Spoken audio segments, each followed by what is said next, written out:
இயேசு கிறிஸ்துவும் நானும். இந்த வேத பகுதி சங்கீதம் 103:15. மனுஷனுடைய நாட்கள் புல்லுக்கு ஒப்பாக இருக்கிறது, வெளியின் புஷ்பத்தை போல் பூக்கிறான். அன்பான சகோதர சகோதரிகளே, மனுஷனுடைய நாட்கள் புல்லுக்கு ஒப்பாக சொல்லப்பட்டிருக்கின்றது.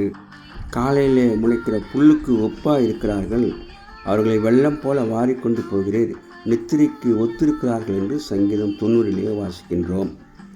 நாங்கள் ஞான இருதமுள்ளதாகும்படி எங்கள் நாட்களை என்னும் அறிவை எங்களுக்கு போதித்தருளும் என்று நாம் ஜெபிப்போம். வீட்டின் மேல் முளைக்கும் புல்களுக்கு அவர்கள் ஒப்பாவார்களாக, அது வளரும் முன் உலர்ந்து போம் என்று சங்கீதம் 129:6 சொல்லப்பட்டிருக்கின்றது. அதனாலே நாம் ஞானமுள்ளவர்களாக நடந்து கொள்ள வேண்டும் என்று ஆண்டவரிடத்தில் ஜெபிக்க வேண்டும்.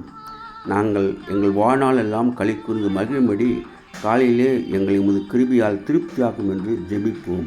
ஆண்டவருடைய கிருபை நம்மை தாங்கும், ஏந்தும், சுமக்கும், தப்புவிக்கும், பாதுகாக்கும். அப்படி செய்ய ஆண்டவர் நமக்கு உதவி செய்வாராக. ஆமேன், ஆமேன். God bless you. Take care. Be safe.